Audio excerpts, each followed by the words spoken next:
Hey, what's going on, do-it-yourselfers out there in YouTube land? Today we're going to be looking at service intervals and things to look for when you're doing an oil change. Everybody can just dump your oil, drain the plug, change the filter, but it takes true technician and some true knowledge to find out what you should be looking for when you're getting ready to go on a road trip. Stick around and find out.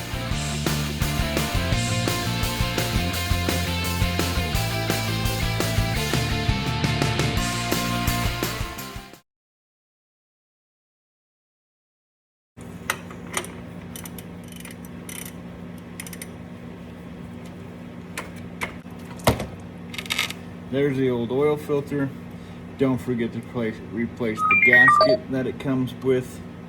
Usually do your oil filter first, just to kind of see if you have any debris going on. That way you don't drain the whole entire thing. This oil looks fairly clean. No antifreeze, no debris. That means we can continue on removing the drain plug. So replacing the gasket on these things is not super hard. We're just gonna grab our new gasket, and we can either do this with a simple pick, because we're not going to reuse this one. We don't have to worry about gouging the gasket, and just simply go in there, grab it with the pick on the flat side and push in just like that and pull off. You'll open up your new gaskets, clean up your old oil housing.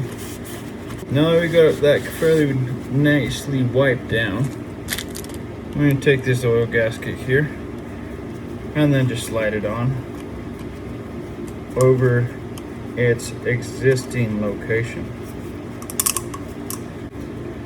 Place your new and improved oil filter inside the cartridge, making sure it fits. It's not over height or anything like that. That can happen.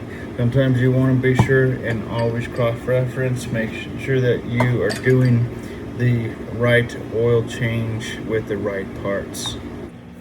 We have time management. We don't want to just sit around and watch paint dry or watch oil fall out of the pan. We want snug. We don't want overly torqued tight.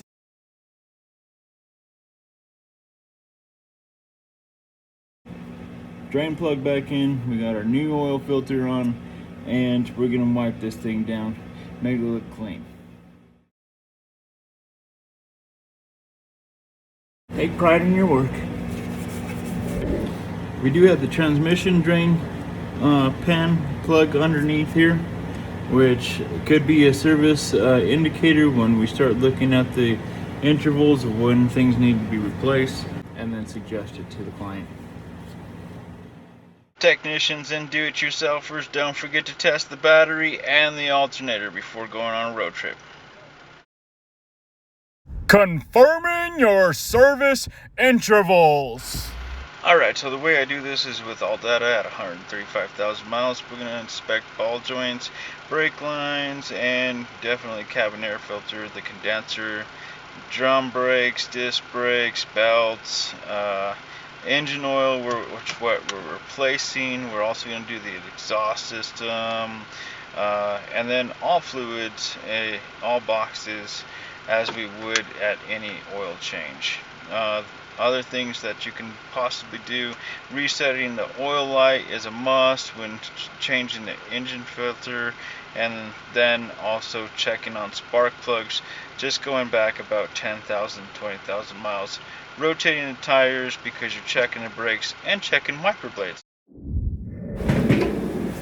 Alright, so now that we got pretty much everything covered, we have gone over the vehicle, we've called the client.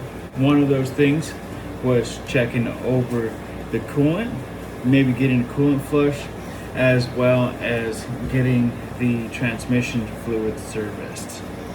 The other thing that we need to do real quick before we're getting on a road trip, checking those air filters, things like that. You know, those little things rob gas mileage. This one doesn't look so bad, so we're going to place that back in. One of the first rules and steps of being a good technician is talking to your client. You can learn a lot from just talking to your client.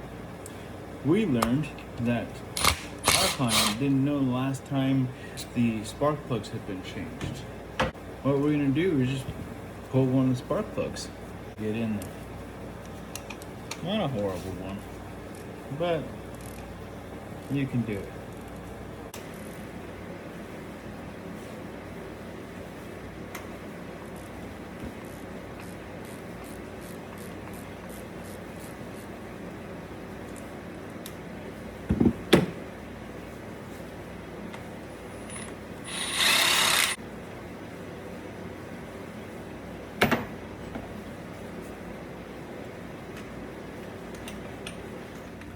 Alright friends, so those of you that really like to get it down into the nitty-gritty, this is for you especially.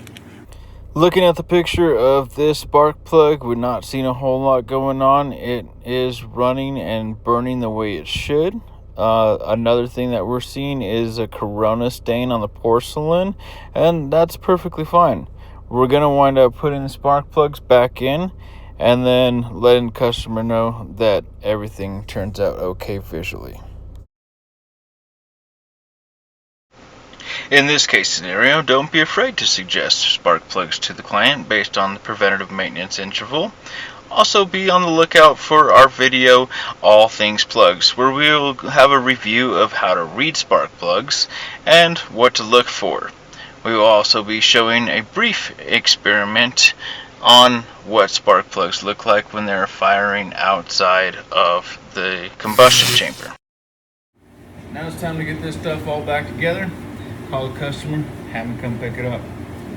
Alright, do-it-yourselfers, hope you enjoyed this video. Don't forget to like and subscribe down below, and don't forget to check all the things that you learned in this video on your next road trip, or call us. We'll take care of it for you so you don't have to. Have fun, learn lots, be safe.